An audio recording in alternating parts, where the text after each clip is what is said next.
I recognize the member for Oak Bay Golden Head.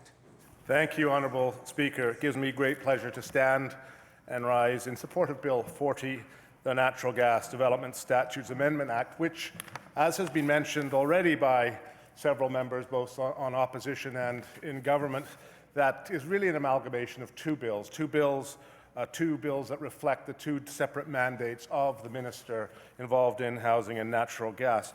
Now, I will say off the bat that I do appreciate the introduction of the carbon capture and storage legislation, enabling legislation, as well as the amendments to the Strata Property Act and the Rental Tenancy Act, as I do believe they are fine pieces of legislation.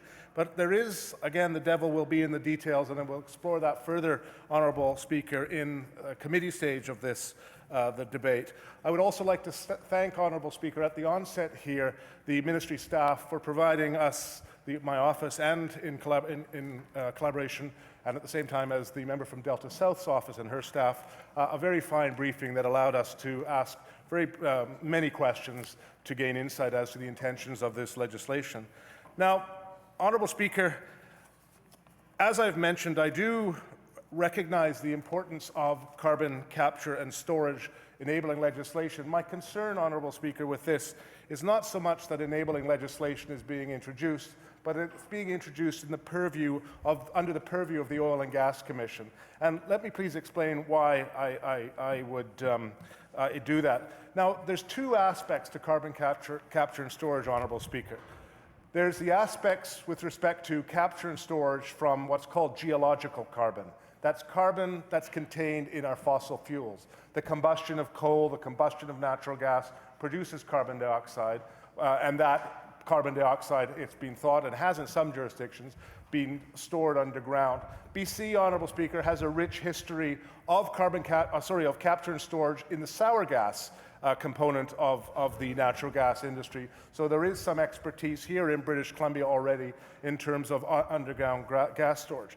However, the second aspect of carbon capture and storage, Honourable Speaker, is capturing and storing not fossil carbon, but present-day carbon in the atmosphere.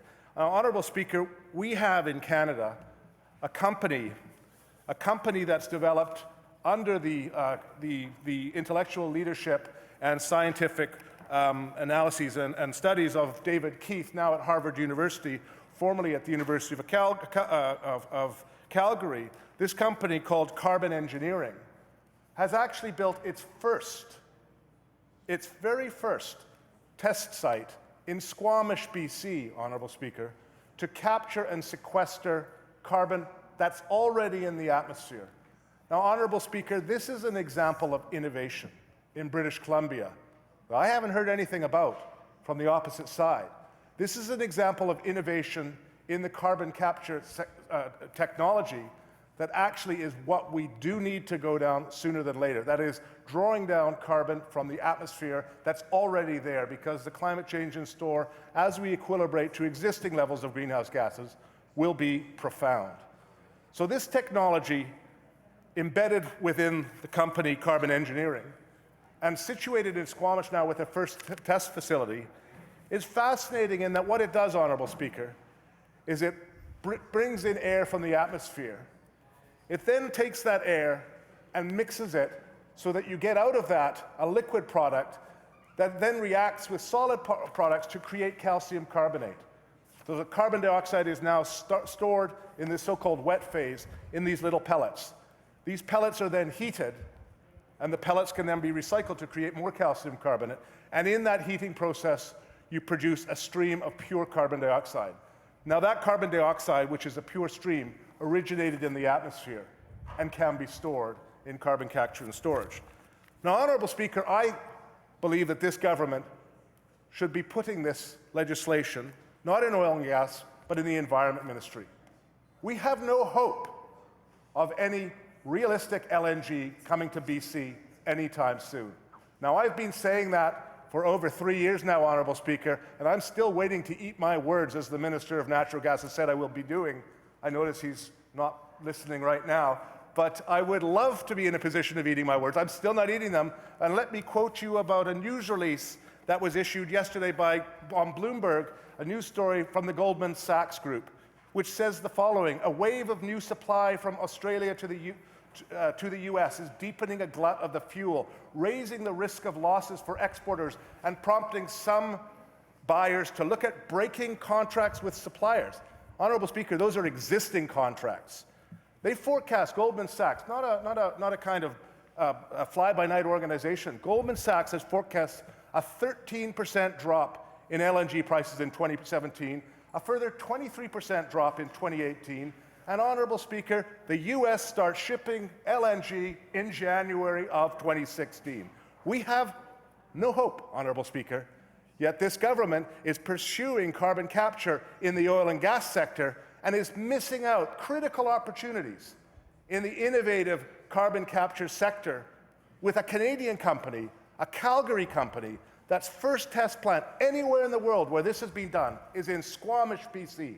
Do we hear anything about that? No, Honourable Speaker. We hear about this fantasy of LNG on, and that is why it is deeply troubling that this will be actually contained within the Oil and Gas Commission, because frankly, carbon capture and storage is more than about oil and gas. It's a grand environmental issue, and should, I would argue, Honourable Speaker, be based in that.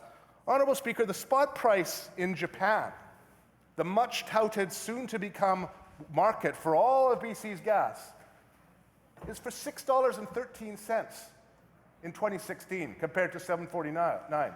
Goldman Sachs have projected a $5.19 spot price for landed LNG in Japan in 2017. And get this, Honourable Speaker, a $4.75 spot price in Japan for 2018. I'm not eating my words yet, Honourable Speaker, and I'm still waiting for the Minister of Natural Gas to show me these. He says to himself, "You will." No, I don't think so. Not anytime soon. Maybe in the mid-2020s, Honourable Speaker. But by that time, of course, there'll be nobody accountable left in this government because there will be a new government at that time. Honourable. So, as I said, Honourable Speaker, I do support the carbon and capture legislation that's being brought here. We do need enabling legislation for carbon and capture, just not the carbon and capture this government is dreaming about. It's about the innovation potential that we could have for innovative Canadian technology and building upon that sector. Honourable Speaker, this bill also contains important legislation changes which will protect employees within the Oil and Gas Commission from potential legal problems, providing, of course, that they make decisions in good faith, as I'm sure most of we would all expect our governing agencies and bodies to do, and have faith and confidence that they will. Honourable Speaker, the second aspect of this bill is with respect to the Rental Tenancy Act and the Strata Act. Now, as someone who presently lives in a Bearland strata and someone who's had a property in another strata, I recognize the difficulty in getting 100% agreement in a strata. Sometimes the owners of the strata don't even live in the country where the strata is. It's very, very difficult. It just takes one person out of 100 to be difficult, and nothing will happen. So I recognize the importance of actually moving to a slightly lower threshold in the wind-up resolution for a strata. 80%, 90%, 85%, don't know where the numbers come from. We'll explore that a bit further, Honourable Speaker, in the committee stage, but I do agree and commend the Minister for seeing this problem here. Now, one of the other things that I think needs to be discussed further in committee stage, Honourable Speaker, will be a potential effect, an effect that may not have been thought through on affordability in areas such as Victoria, Vancouver, some parts of the Okanagan. As strata owners recognize the value in their property, if you have, say, an aging demographic who own an older building, and there's 80% of them who see the value in their property and say, maybe we should sell this so that a developer can turn this 4-story building into a 20-story building, and look at the wealth and prosperity we will have, Honourable Speaker. But maybe there's a few other people out there who don't actually have the ability to find another place. So there is some concern about people being displaced there might be an incentive here. In fact, I would argue this isn't an incentive for certain strata to think about winding up, tearing down, selling, and building anew. Now, I recognize that that would build new supply, new rental, perhaps, new ownership supply, and that's a good thing. But supply does not come on stream overnight. There's a delay as these are built. So there has to be some careful management of that, I would believe, Honourable Speaker. It'll be interesting to see whether or not bare land stratas across the province will start seeing this as an opportunity as well. Many builders are able to build bare land stratas where the local municipal bylaws don't actually have to have the same level of rigor in terms of their application, widths of street, sides of areas for sidewalks, etc. And there may be some pressure from bare land stratas in the months ahead to actually come off that. I don't know how that will be handled. In terms of the rental tenancy, again, I support the additions that have been done.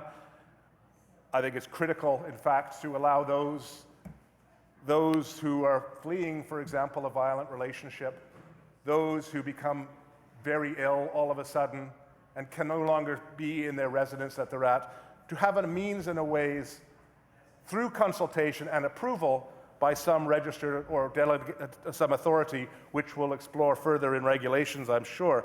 We'll see further what that means in regulations, to allow them to break a lease without having to be burdened with subsequent bills from landlords who in many cases, particularly in Victoria, Honourable Speaker, where we have a 0.6 vacancy rate, could in fact rent it, and frankly would rent it to another person. Finally, Honourable Speaker, on the electronic payments, again, incredibly important to bring this up into the 21st century. A lot of rental transactions are done through electronic payments, both in terms of receiving rent, in terms of removing damage deposit, but there is a slight caution here with the electronic payments, as the member from Delta South pointed out, is that if you make an electronic payment, some people will think that they've made an electronic payment and it's done, but until the recipient actually receives it and deposits it into a bank account, there is no receipt or transaction. Now, Honourable Speaker, not everybody in our society has a bank account. And if a landlord sends an electronic transaction, the landlord may think that the electronic transaction has been sent. Within, I forget the number of days, it may be 28, it may be slightly more or less. If that transaction is not received and deposited into an account, that transaction is deemed null and void. So there'll be questions with respect to whether or not the landlord in good faith tried to transfer the deposit or whether they did not.